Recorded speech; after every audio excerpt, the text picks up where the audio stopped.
Good morning, Kansas City. I hope you're having a fantastic day out there.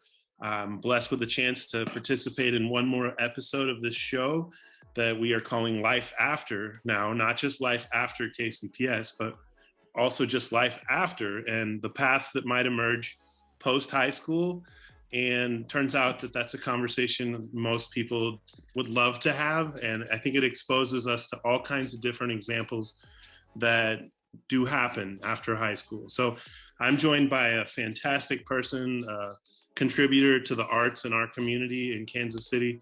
And she's in her own gallery, I think, surrounded by some of those works, and someone I have had the fortune to know for quite a while, and hear her perform and read her work.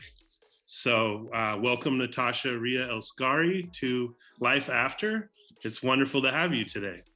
Thank you. It's wonderful to be here. I mean, I think, Chris, we should, or Mr. Odam, we should be clear that we actually went to high school together. Although Yes. You are a few years younger, right? 96? I'm a 9'6"er, yes. Yeah, and I'm 94. But yeah, I remember you well. So we've come like full circle. Yeah, I've been in the district more than I have not, in my life. And even like half of my life has been in a position of like educator, half, and so it's an interesting point to be there. But it's also what makes this show kind of cool and possible is that we have a chance to look back and then think ahead with people that we haven't heard from in a while. So that's what we're doing on this show. We're exploring what happens after you walk the stage, or perhaps do not, and then do something else, because we've had those kind of experiences turn out to be something that also needs to be talked about and relevant and real. So take us back, Miss El-Scari, to those days at Lincoln, 94. It's a couple days ago, and can you wind it back and tell us what you remember about that still stands out today? Absolutely. Well, I think the first thing that I should talk about, which I think is rather important, is two factors. One, I grew up in the Southwest cluster, which was 60% Black and 40% white, even before DSEG, right? So that was all of your kind of more South. It was seen as South at that time. But I have the T-shirt, and like I've also said that word, and no one's ever known what I was talking about. I went to Hale Cook, Marlboro, and Hartman. Yes. And I was there too. And then the next path was Lincoln Prep, which we did together. Wow. So I know about that Southwest cluster. Right. So you know about that cluster, and you know what that even meant, like looking back as an educator, right? And so we chose, a couple of us, our families chose to keep us in self-contained gifted, not knowing at that time that we were already tracked. So I left the Southwest cluster in the 5th and 6th grade. I went to Blenheim and Mary Harmon Weeks, but then I returned to the cluster for middle school, which was 7th and 8th Bingham. And then my 9th grade was Southwest, which at that time, Paseo had closed. That was the year that Southwest merged with Paseo. And there was so much hurt, anger, and resentment at that time. And the culture of Southwest was shifting, because you had all of this wonderful Paseo pride, and they felt displaced and discombobulated. I mean, it was really rough. And so I made the decision to apply to Lincoln, because all of my friends were there from the Southwest cluster. And I applied to Lincoln. I had been kind of encouraged to do so. I forged my mother's, signature, and I was like, I'll just see if I get in, then I'll tell her later I forged her signature. And that's what I did. And of course, I was able to get in. So I entered Lincoln kind of like getting back with my friends, that some of them went to Lincoln in 7th and 8th, although it was like half Bingham, half like the Lincoln middle. So a lot of those kids had been together since the 6th grade. I hadn't seen them since 4th grade, but I rejoined with them in the 10th grade. Wow. So it was cool because I kind of knew them from elementary, but then I was considered the new kid on the block. And because I was already in the GT program, I was like, y'all are not as smart as y'all think y'all are. Like, please stop it. So I really wanted to be the person to say, hey, there are more than just Lincoln Prep smart people. Like, smart people are all over the district, and some of them don't want to hang out with you, Lincoln Preppers. So, Wow. um, and I think that probably has always kind of been uh, my life. You know, I have a family that's very one foot in highly skilled working class positions, and another foot in, college educated positions, and they may make around the same salary. So I just grew up seeing like this very cool kind of, you can choose your path either or, and not that one was any greater than the other. I definitely found a home at Lincoln, particularly with speech and debate and forensics, more so forensics. That was what resonated greatly with me. Yeah. So Having that started there, really. I mean, or I don't mean started there, because I think it started much earlier than that, when you first found words, right, and language. Oh yeah, for sure. Did your performing and kind of becoming more aware of that really take place mostly at Lincoln to start with? It actually, it started, I was just telling one of the ministers, it started in my spiritual community. I was raised in a multiracial, multi-class church called Linwood United Church. It was Methodist and Presbyterian, and they didn't have any confines on girls speaking in the pulpit, or women ministers. I didn't grow up with any of that. Right. And so I got to speak early on. I kind of skipped past the little kid stuff. I lied so that I could go through confirmation quicker. I wanted to be with my older cousins, and I was like so about learning. And so my first practice with, oral, oral interpretation was in the pulpit. And then it was Miss why is her name escaping me? Solomon in 7th and 8th grade with the Optimist Club, and she had a long-standing Optimist Club that me and my best friend were a part of, and sometimes we were the only two people, but we loved it. We always had to end up competing against each other, but we didn't care. We were just like on the same team cheering. So it was there. And of course, my mother allowing me to speak into the vacuum cleaner or the spatula or whatever else it was. But as far as like the getting access to more students doing that kind of thing, definitely. Carolyn James Vosman was just so instrumental. She passed on a lot of Black feminist literature to me. And even though she was a very liberal white woman, she understood and kind of worked with me as best she could for me to try to honor my voice, but she still wanted me to go further in competition. And she was so honest with me. She was just like, listen, you can do this, but you're not going to win.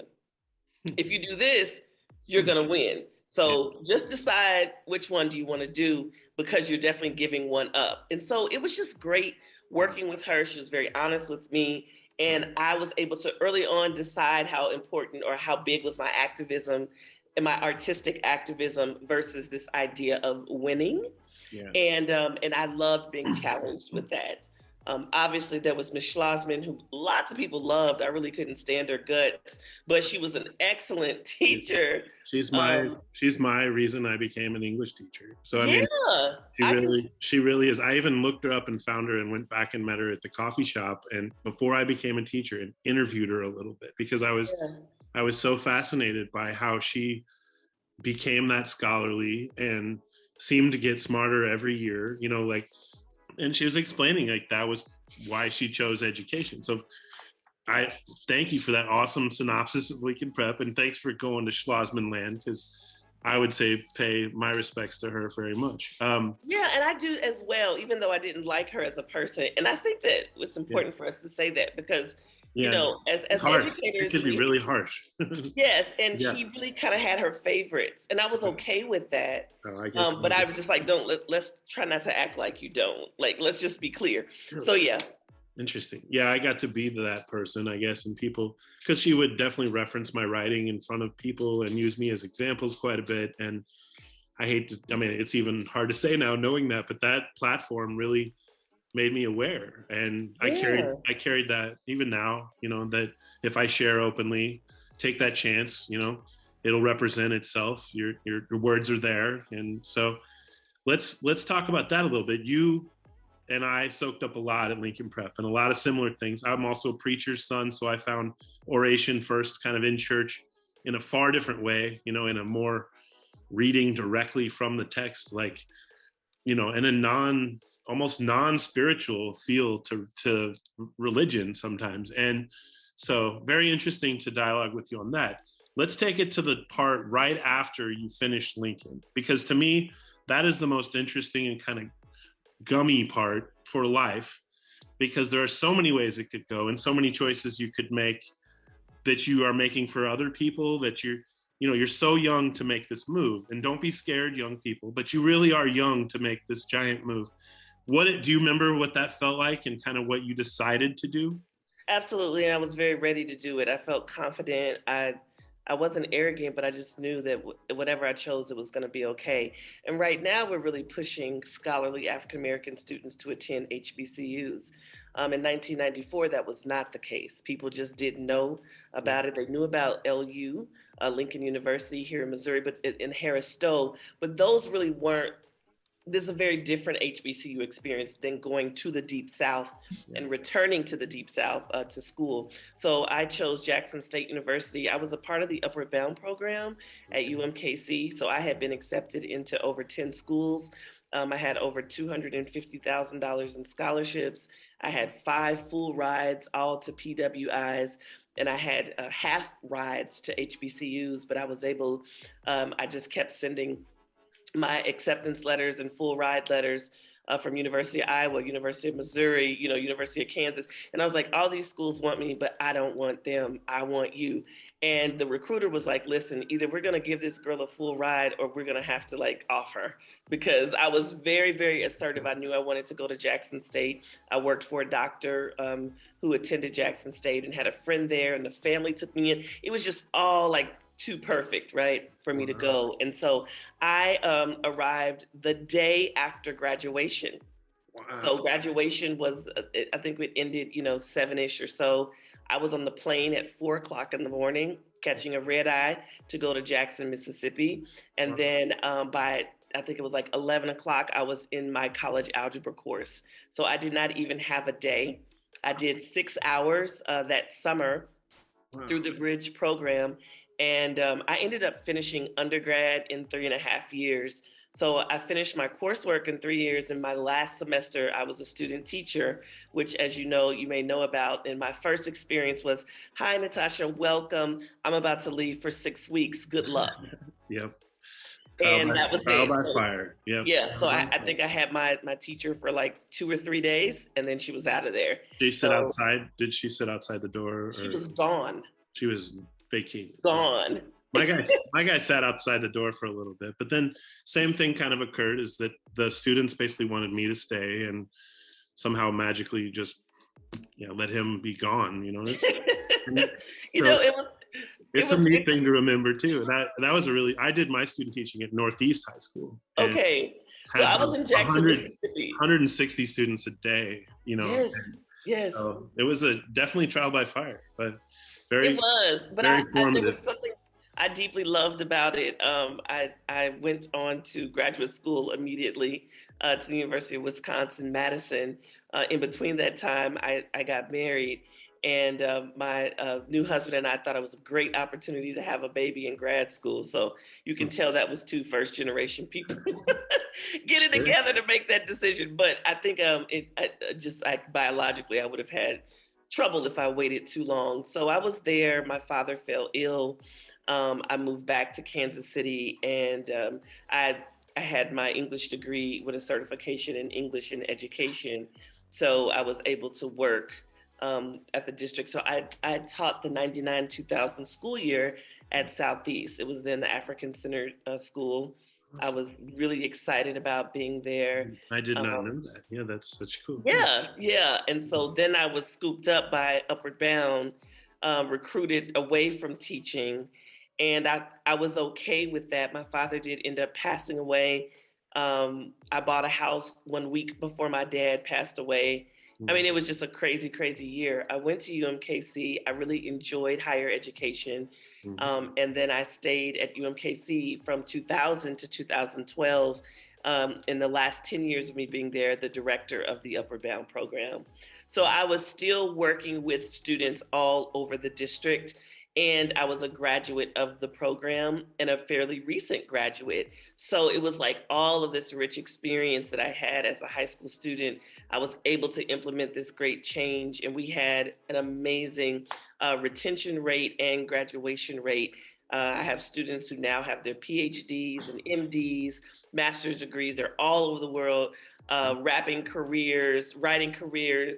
Yeah. It's just so awesome. And they're all KCPS graduates. Wow. We need to give you a little edition of this show, and please, okay, dogs, be nice. Good old virtual environment. Hopefully my dogs will chill out a little bit here. There's another dog coming by. What do you know? Yeah, UMKC is somewhere I tread. A lot of my time was, even the campus reflects kind of the change and the growth of the center of our world. And I would even say there was a time when I went there that it wasn't pointed toward our own schools.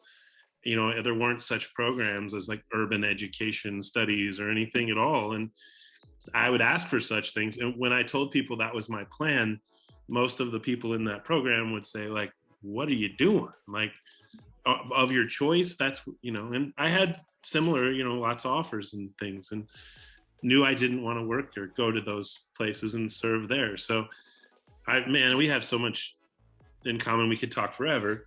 Yeah, I wish this show was forever long. I know for sure. I do want to say that it was really important to me to give to students that people had already written off. When I Yeah. really came to understand the United States American school system, public school system, and how it's funded based on the tax and home ownership, I was like, so basically, you never win. Yeah. And I was thinking to myself, why give to someone who already has when I have this gift?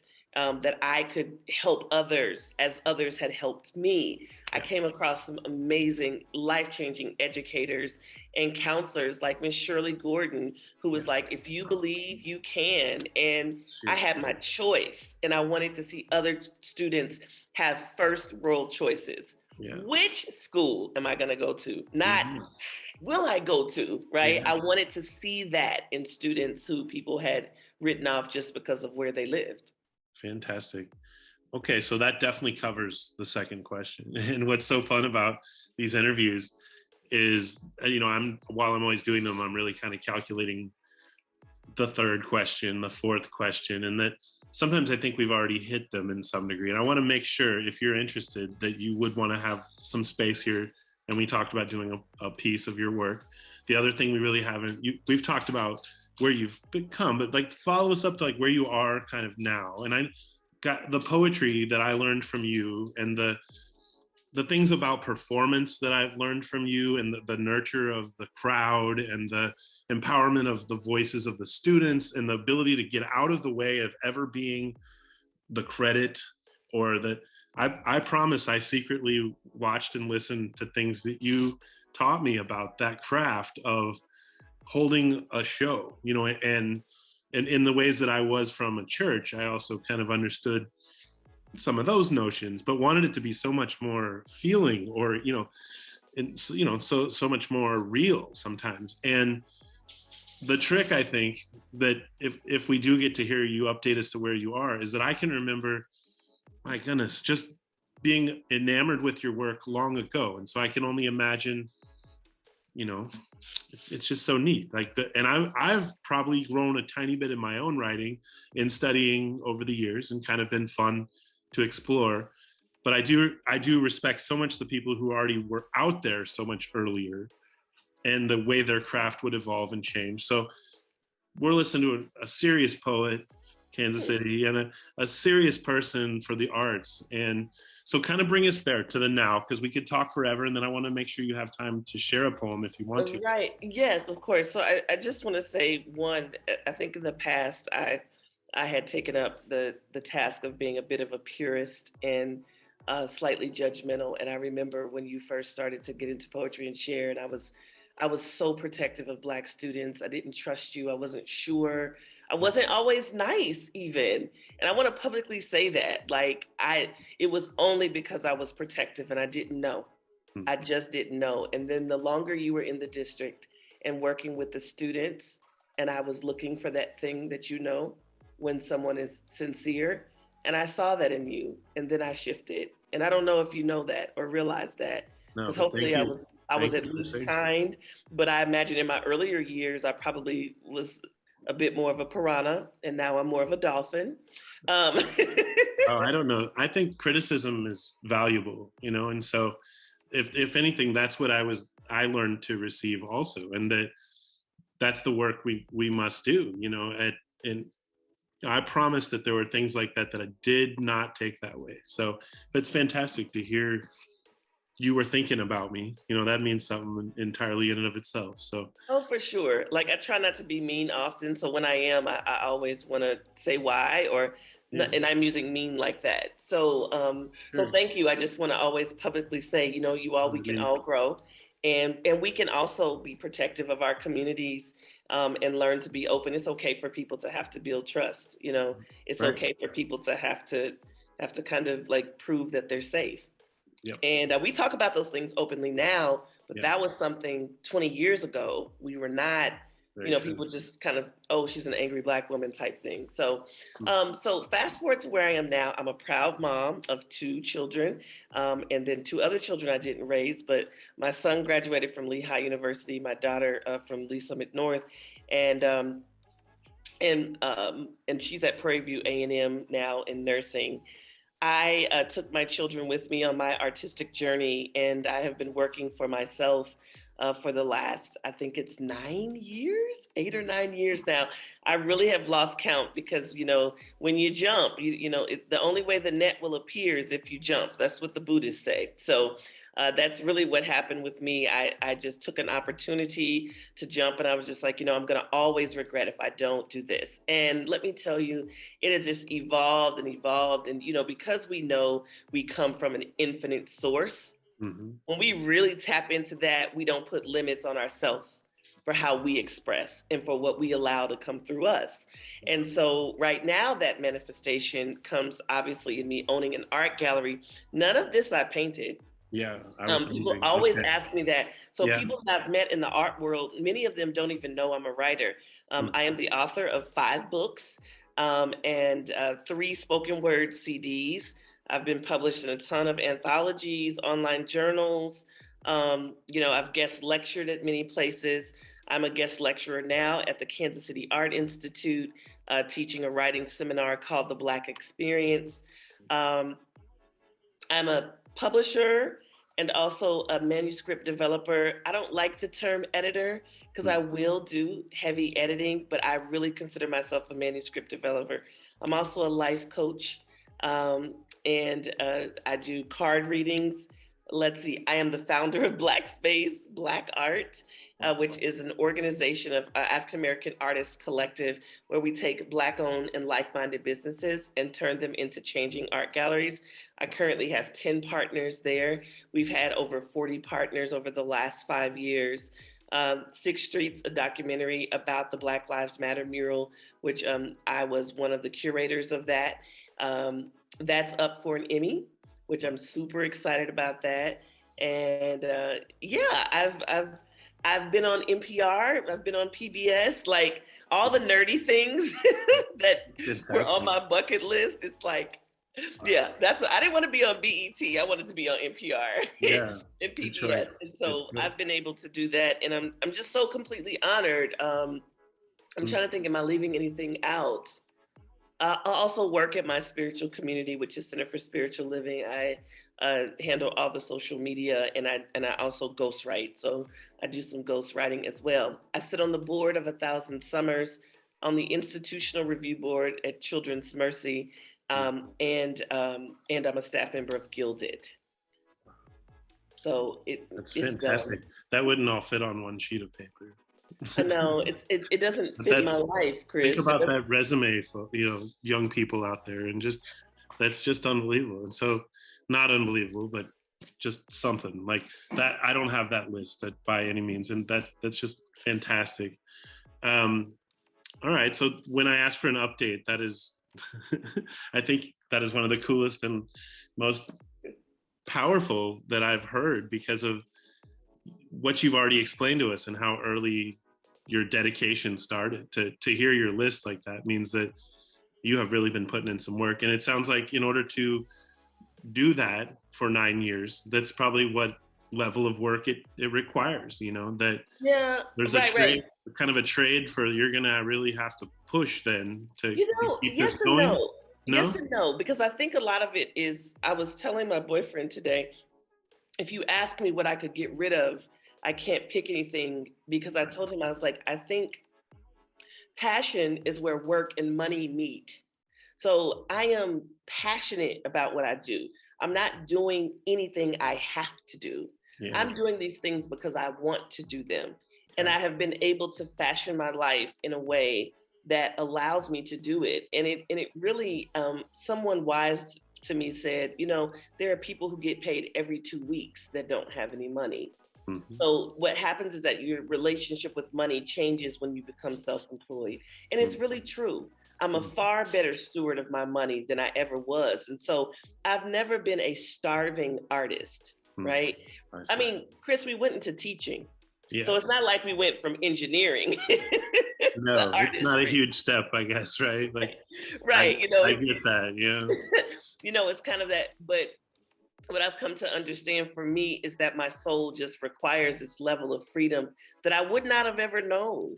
Yeah. I would not have ever known it if I wasn't put in a situation that felt really uncomfortable, but I was able to say, you know what, this is my exit. And I just jumped through that portal. So inspiring, Kansas City. Oh, and I'm listening like crazy, because yes, I have been doing a similar kind of educational path, knowing that I have some artistic offerings that I do on the weekend, or it's wild. You work all week to get back to doing what you love. So, and it's like when you really start to think about that, right? And when you really come to understand, at least what it is for me, is that, well, what is bringing me joy? And my grandmother, who is 100 years old, she said, Natasha, do what you love, because the money will come. Yeah.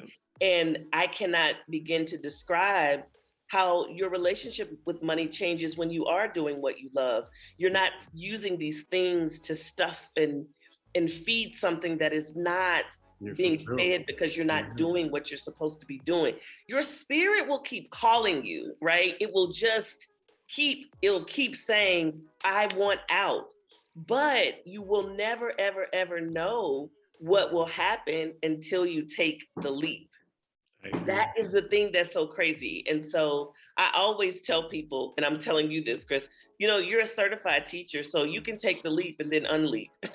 True. You really can, or you can experiment. I'll say I'm setting some goals in my head listening to you. That's why I'm definitely fond of ever speaking with you, is that I think a lot of people have probably found that, and one of the examples that we're kind of thinking about in this show, young people or any people, is another person's path really helps you think about what path you're thinking you're going to have. And I would say this path here is definitely one that was very well thought through. And I'm not saying I'm jealous, but I'm really listening, and I'm not done. So I'm really going to look for my spark a little bit more. Do we have a poem that you would want to kind of take us out on? And I think it really ties to this. And let me just say this. I never knew I wanted a gallery. What I wanted to do was to show my grandmother's art that had been so instrumental. And when you make a request to the universe, you take one step, the universe will take 6 towards you. Yeah. So the moment I spoke it, then all of a sudden the space was like, wow, right here. And I mean, it is really that magical. And I say that when you lean into the magic, which is our job as artists, as activists, as creatives, we are supposed to lean into the magic of life. I love that.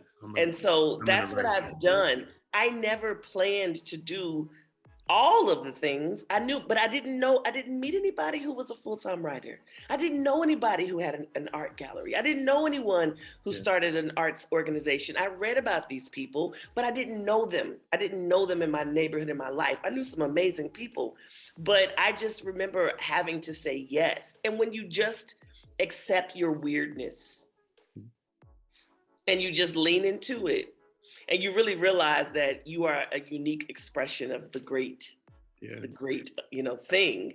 Then you realize, like, oh, this is who I'm supposed to be. All right. So this poem actually touches on that. I sell these little gems for $7 in my gallery, and it's called Fear. I don't have on my reading glasses, so I'm gonna see if my arm will grow long. Are you in the +1 club yet, Chris? Do you need reading glasses yet? I'm still going. Okay. Okay, good. What I'm gonna do, I'm gonna turn it on so I disappear a little bit here while you do this piece. I'll be in the corner, but barely. Fear. Fear is never more creative than truth. Fear relies on a throttle of shock. Fear is never strong enough to sustain. Flirt with it, bring it close, spin it out, breathe with it. Breathe with it. You love it. You know you love it because you know it. I mean, it's been there, ain't never left you, so you keep it, don't you? How do you experience fear? I experience fear through my thoughts, and then I feel it in my stomach, and then I feel it in my body. I don't know. I experience fear through time. I get paralyzed and addicted to the power of the passing hours and tell myself not to try. Doubt and fear are insatiable lovers. They feed on apathy. They survive in the swamps of the mind that are fertile with muck and pain, but practice smooths the shock of fear. 10,000 drops of try can drown fear's voice permanently. Fear relies on the connection of unhealthy molecules that tie you to the belief that nothing good is for you or coming to you. Oh, but I know the truth. Action dilutes fear. Action dilutes fear. Action dilutes fear. One night, midday, or morning, you will shake the wrestled rapist posing as lover off you. You will get out of bed, wash your sheets and flesh, and tackle that thing, that one call, that one assignment, that one task that's been blocking you because love don't feel like this. How do you confront fear? By just in time, doing it anyway, or telling myself the opposite, telling myself the truth of who I am. I use my voice to move out of fear. I use my expression to move out of fear. I chant, I create a mantra in the moment. I breathe deep until I am dizzy because fear steals my breath. I realize when I chant, I hadn't been breathing. I affirm and I reach out and ask for help when I feel choked out. What is your antidote to fear? Love. Love. Action is your cape. Do it anyway is your mantra. Do it anyway when it constricts your throat. Do it anyway when they laugh in your face. Do it anyway when you look at that blank page. Do it anyway when you ask for that first date. The biggest bully you will ever face is your own fear. The biggest bully you will ever face is your own fear. The biggest bully you will ever face is your own fear. How do you know when you are experiencing joy? Just the feeling of freeness, the lightness that comes from joy, the absence of the heaviness. I am familiar with feeling free, positive, at peace, the energy of bliss and still being. When I feel accomplished, when I am in action and can check a task or goal and say that stuff is done, is euphoric and sexy. Action dilutes fear, do it anyway, love. Action dilutes fear, do it anyway, love. Action dilutes fear, do it anyway, love. Action dilutes fear, do it anyway, and love, love, love. That's fantastic. I think my word after I've watched this show back is definitely fantastic. I've learned that I say fantastic more than I say any other word about something, but Mine please. is awesome and amazing, so I Oh, get it. okay. But I put a lot in fantastic. I really, man, oh man, the way that it couples on itself and grows and grows and grows. To me, that's what makes something like fantastic. At first, you start noticing how cool it is, but then it kind of creeps up on you and gets even better and better, and then you accidentally say like fantastic. So that that's beautiful. Thank you for sharing that. Thank you. And I do want to say that poem was a collaborative effort. Warren Stiles Harvey, who I previously had the gallery with, we did an ekphrastic piece where he did some interpretive dance. And I love this doggy because the doggy loves my voice. That's what I'm saying. I'm claiming that.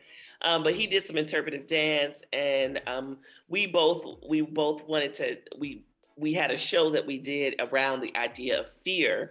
And so I interviewed both of us around fear. And so what you hear are some of our responses to that. Wow. And then just kind of this third voice, this omniscient voice. So it's beautiful when we're able to perform it together. So That's wow. Well, it's a treat for us today.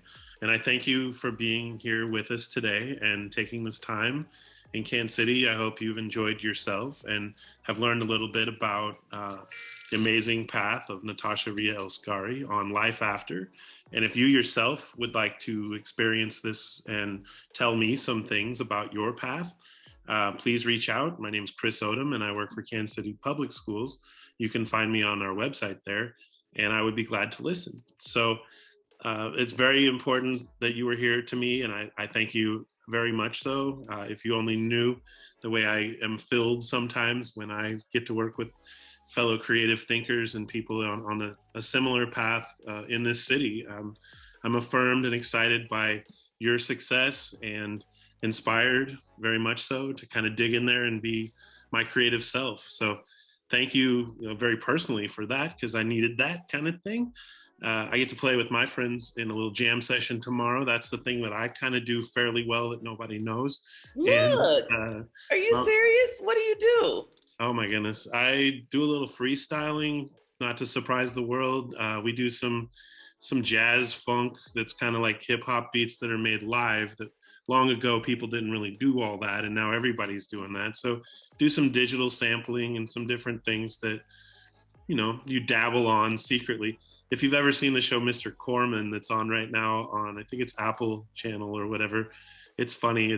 He's a teacher by day and then secretly trying to be like a performing artist at night. And I don't even watch television, okay, so I'm if you I'm ever always see like, it, that'll kind of tap you that'll in kind that of my okay. hilarious struggle as an artist. So But do you promise that we will talk? So I don't know if you know this, but I'm also a business coach too. really, For a contracted business coach for the Small Business Development Center. But I still do it on the side as well. So especially I especially consider myself a initial. So like for people who initially want to get into, and specifically the arts. very cool. So Well, that would be fun. Let's talk. let's talk. And thank you so much for being here. And thank you, Kansas City, for having some time for us and listening. And we're signing off from Life After.